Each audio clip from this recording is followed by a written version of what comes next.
How do we prepare young people for democratic participation? In Canada, rates of youth political participation are breaking all sorts of records. So, how do we prepare young people for democratic participation, for public life, or to simply be decent, thinking adults? As librarians and teachers, we can connect young adult readers with materials and learning tasks that will challenge them and help develop skills for critical thinking and lifelong learning. T.H. White's The Once and Future King engages readers in dialectic and self-reflection on many societal and personal questions. It's a political and moral critique about reconciling the individual with the broader social context, transcending private self to public self. Written in the mid-20th century, it deals with complex themes and concepts still relevant today, translating them for young adult readers and providing guidance for intellectual, social, and political maturation. White himself was a public school teacher in England, and The Once and Future King presents an alternative reinterpretation of Arthurian legend for instructing young readers how to think about and critique emerging ideological movements and industrialization. The author infuses elements from the World War II period, effectively translating the legend for readers at the time when it was written. This instructional aspect has helped the work remain relevant, enabling readers to draw parallels to today. Process matters more than specific content, as The Once and Future King guides readers on the process of shaping their identity, both private and public. Dialectic and self-reflection are the book's key elements, providing guidance on these processes, but providing no clear answers and leaving much of the interpretation and learning in the hands of the reader. It's an excellent support for young readers developing skills in self-reflection, inquiry, and critical thinking.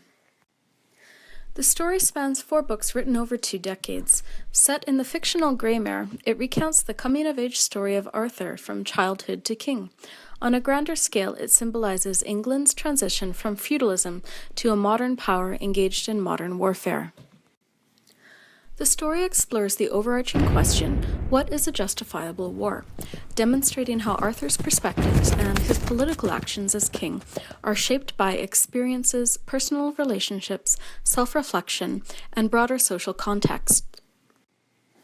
This political dialectic unfolds through Arthur's relationship with his benevolent tutor Merlin, who challenges Arthur and readers to refine their inductive reasoning through reflection and in response to multiple perspectives. This dialectic narrative is driven forward through the 4 books by a diverse cast of characters, and supplemental storylines demonstrating how experiences of individual, intergenerational, and cultural trauma influence the process of developing the private and public self.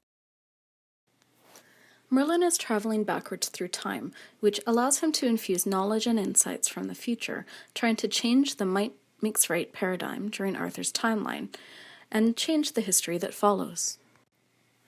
But the character of Merlin does more than this. Though he succeeds in shaping a king who strives for ideological change, Arthur ultimately fails, killed in battle by his own son who advances the might makes right paradigm. Here we see Merlin as Thanatos, not so much a direct representation of death, but rather the inevitability of fate. However, Thanatos is resolved when Arthur, as he lies dying in battle at the end of Book 4, hands the torch over to a young page named Mallory, ensuring his ideas live on and easing Arthur's angst through the promise of regeneration. And here we also see a resolution to the question of free will versus determinism. Book 1 covers Arthur's childhood when his true identity is unknown and he is being fostered by Sir Ector, introducing the theme of the hidden hero as a force of good fighting evil, or as a means of reconnaissance, classic themes across literature, popular fiction, comic books, and film, enhancing the work's timelessness and relatability for young readers today. Merlin transforms Arthur into animals and insects, fostering experiential learning that explores different worldviews, providing Arthur with skills essential as future king. Diplomacy as a skill for survival and political gain is especially important, and is best articulated during Arthur's rendezvous with Sir Ector's falcons. Here we observe classical feudalism, its code of honor and deferential class structure, as Arthur performs traditional rites of respect. Interestingly, a female falcon holds top authority here, introducing the theme of gender equality and merit-based leadership. We also see a very different picture of the falcon Cully, prized by humans as a fierce hunter, but considered mentally unstable by his peers. Arthur endures a gauntlet standing near Cully's enclosure, while Cully struggles to restrain himself from violence. Each transformation gives Arthur a skill he needs to dislodge the sword from the stone and uncover his true identity and birthright at the end of Book 1. And here we learn a critical insight. Arthur does not want to be king.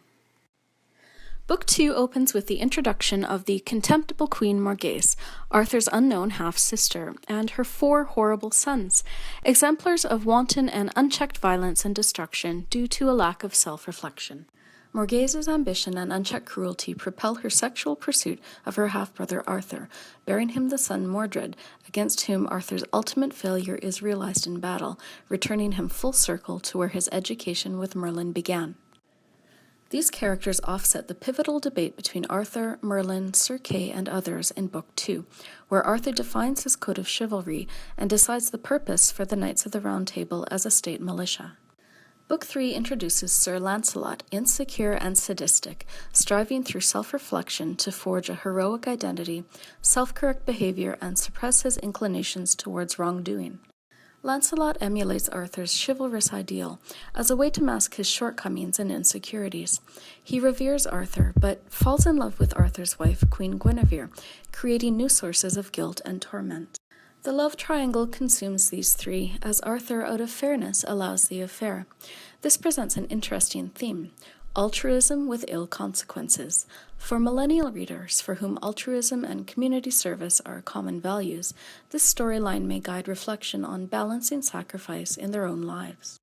Arthur's foster brother, Sir Kay, is painfully aware of falling short of expectations and of his shortcomings next to Arthur.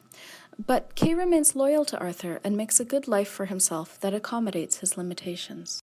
Together, Lancelot and Kay advance the theme of identity construction, reconciling one's own limitations or flaws, and overcoming identities constructed and imposed on us by others and by social contexts.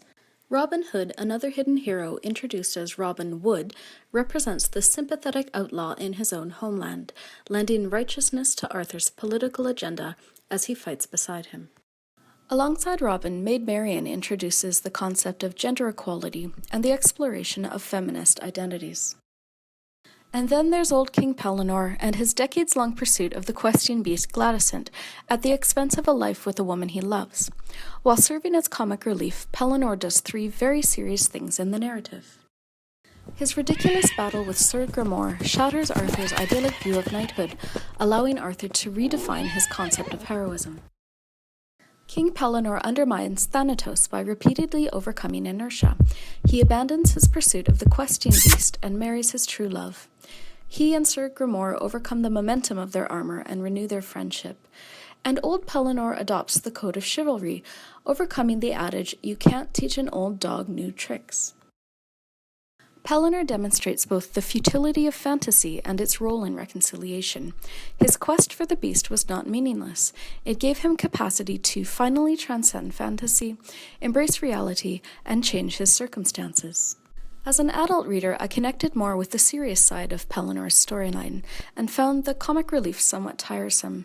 However, this comic aspect may help keep younger readers engaged to discover these deeper meanings.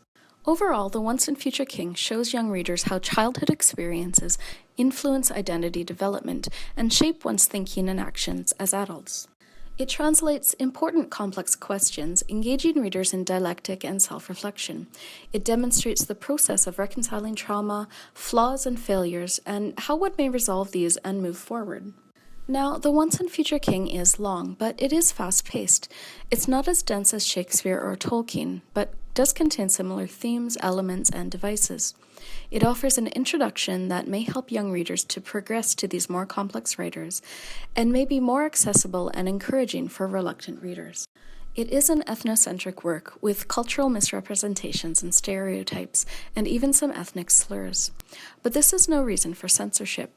It offers teachers and librarians an opportunity to guide young readers in exploring these things in context.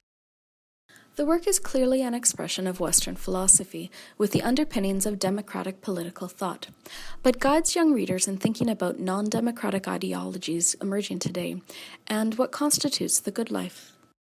Themes and concepts are overtly presented, but not to the point of being contrived.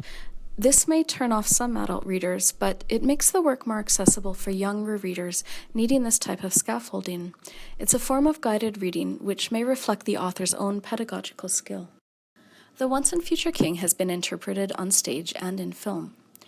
Arthurian legend in general continues to be retold across contemporary media, providing supplemental resources for young adult readers to connect with this story today.